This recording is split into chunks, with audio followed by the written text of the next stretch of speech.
Hey guys, get ready for an adventure because today we're drawing dinosaur tracks.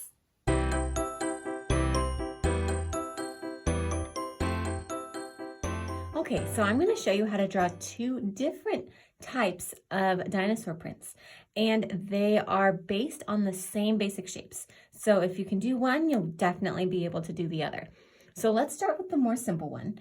You're going to want to draw very lightly with your pencil because unless you're going to be coloring this in a pretty dark color, you don't want to be able to see all these guidelines that we're going to make. So move your hand to the back of your pencil and let's work really lightly. To make sure our toes stay straight, we're going to draw some straight lines. So we'll do three. One that goes straight up and down. And then from the bottom, we'll go one that angles out one way, one that angles out the other way. So now that you've made this little chicken foot, we are going to make this more into a dinosaur shape. So you'll draw a guideline that kind of fleshes out this area right here. This is going to be the biggest part of his heel or the biggest pad of his foot. And we're going to work in an oval. It's going to start right about here. On this line, not quite in the middle. This would be about the middle of my line, and I'm going to work a little bit below that. It doesn't have to be perfect, but just a little bit below the center part of your line here. We'll start there and make an oval that extends out past each side of the foot. Really, as big or as little as you make this is fine. It's just going to change the shape of your dinosaur print. So you can practice doing this afterwards lots of different times with different shapes of ovals. You might do a long skinny one, a larger, more round oval. Every single one you do is going to make your foot look different. So you play around with it and try which one you like.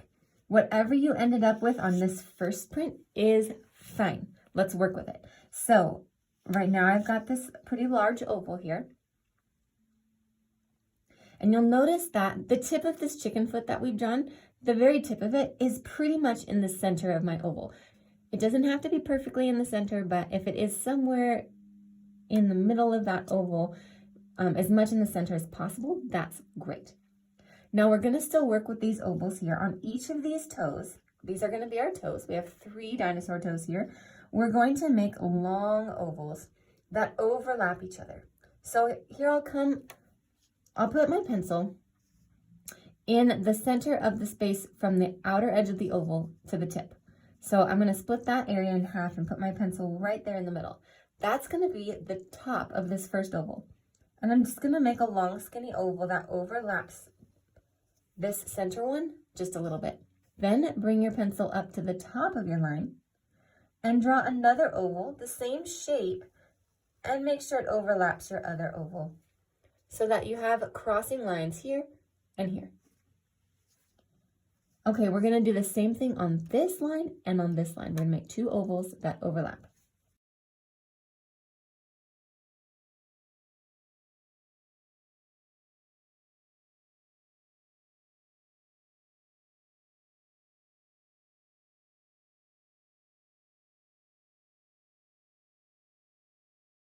Okay, so you can see that most of my ovals are about the same size and they all overlap each other.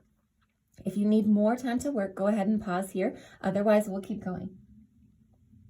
Okay, so now that we've drawn lightly, we're going to work now with much darker shade of our pencil. So you can bring your hand a little bit further down and you're going to press pretty hard at this point. First, we need to make a talon. So let's just make a triangle at the top of each of these toes. They can be straight or curved, and as long as you want them to be. Just go ahead and make a talon on each of the toes.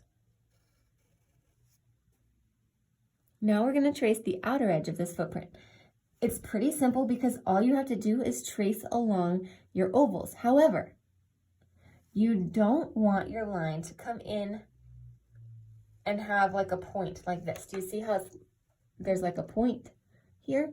I don't want that. I want a really smooth transition. So when I come to the the tips of my ovals, I'm just going to connect them with a smooth curve. You can see how smooth that line is, right? Okay, so we're gonna do that on the other side. Come down, trace it along your oval, and then smoothly connect it to the other oval.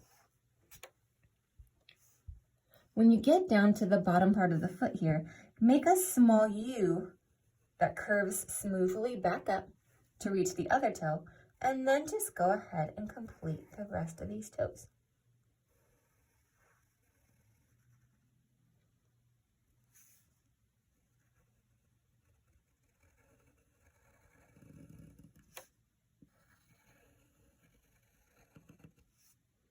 You might ask me, well, why draw the ovals at all? Can't I just make a squiggly line? Well, sure, you could, but the ovals help us keep each of these sections of the toes. They would be the knuckles, right? So this section and this section and this section. We have it too in our fingers, each section of our finger.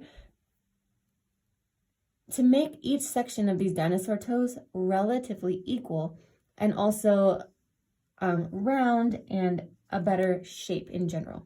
So this is just a guideline. These inner lines and these ovals that we've drawn are just guidelines to help us make our toes more even and more believable. So that's why we do guidelines. When you get to the edge of your toes, you're just gonna, again, just curve down. You want these really nice curvy lines to come down, meet the edge of your larger oval, and trace all the way around until you have the back of the foot. This is the outline of our foot. Now you can take your eraser and erase all the guidelines on the inside that you still can see.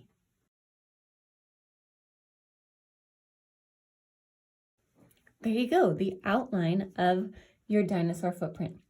Now, as I look at my finalized footprint, I feel like the heel doesn't maybe need to be quite as big, so on the next one I draw, I'll just draw a smaller oval.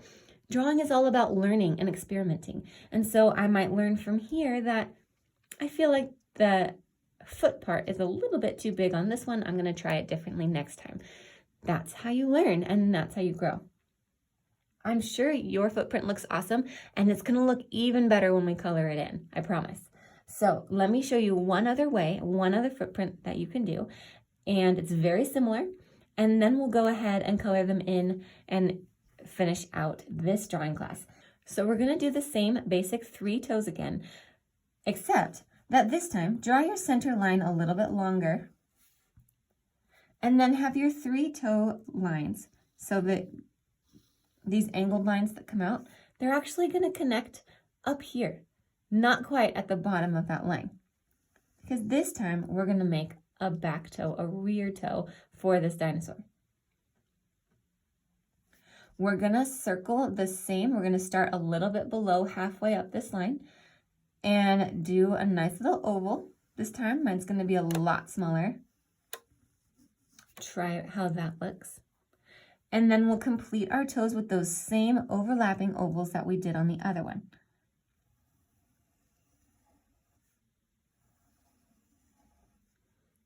So if you need to pause here, you can do it, or just do it at the same speed that I am. Whatever your pace is as an artist is perfect.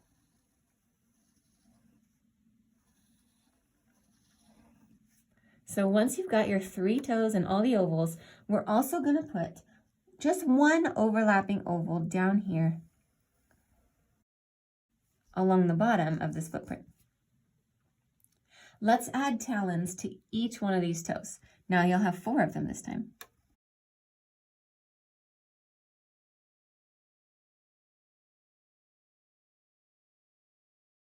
Okay, now we'll trace along the outer edge of the entire thing just like we did the other one, and remember to connect all of your ovals with very smooth lines. Okay, so you'll just start anywhere you want and trace your footprint all the way around.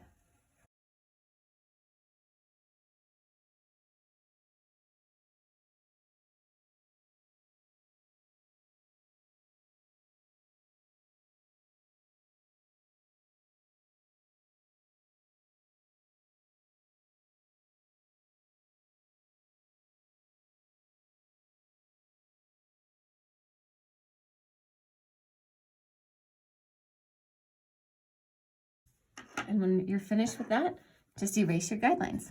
The lighter you draw these guidelines, the much easier time you're going to have erasing them. So always remember to draw your guidelines very lightly.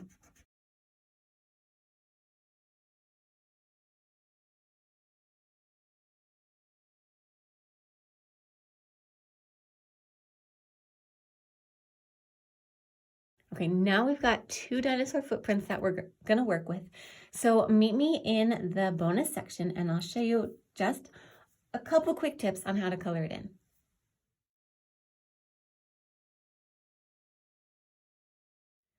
So it's really fun with these footprints to make silhouettes or a very high contrast, that means very, very different color on the inside. So sometimes I might color it totally black. Other times I might just choose a really dark color. That's what I'm gonna do today. I'm gonna work mostly with browns. And on this one, I'm just gonna take my darkest brown and really just color the entire thing dark brown. This is gonna take me a minute, so go ahead and pause here if you wanna do this, or just watch me and see what I do with this one before you decide how you wanna color it in.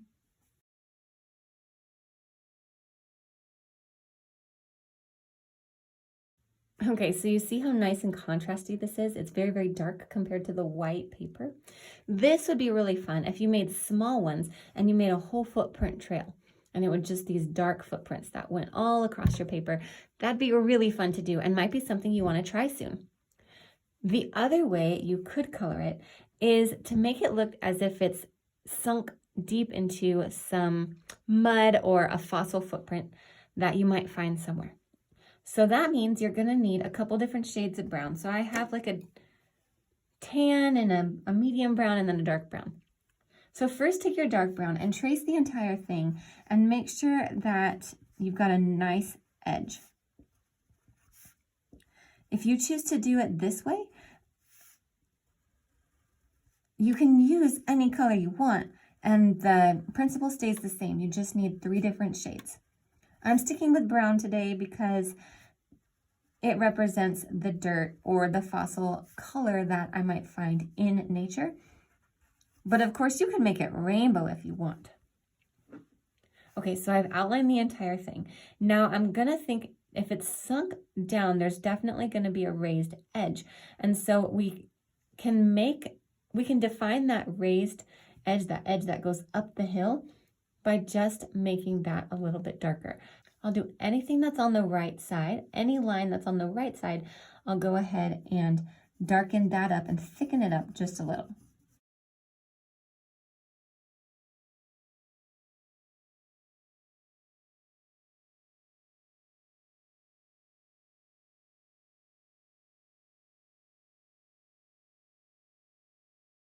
Okay, now I'm going to take my lightest tan and color the outside as if it's the top of the rock. And I'm just going to give it a small haze. I don't have to color in the whole paper. Just a nice little hazy outline. I'm drawing pretty lightly and using circular motions to just blend the color out.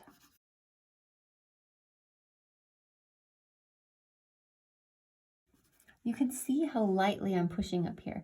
I am actually coloring it, and if you can't see it on the video, that's just proof to show that I really am pressing very, very lightly to blend this tan color from here into the white of the page. This takes a little bit of practice, so if it takes you a while, or if you feel like you're struggling, it's okay. Just work at it, keep practicing, and you're going to get better and better.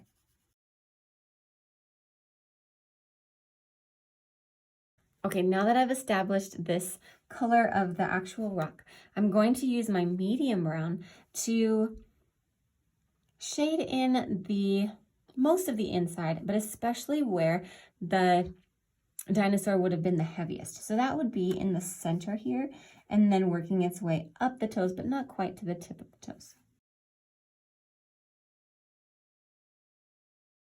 I pressed pretty lightly and I also left white space along the edges of the toes. So now I'm going to come back with that tan and blend in a little bit of tan on the outer edges. It's almost the same color, but it's just going to give the illusion that there is like a depression, you know, like there's a curvature to it. You're going to see that color difference in your mind and it's going to give the illusion that it's not just a flat footprint.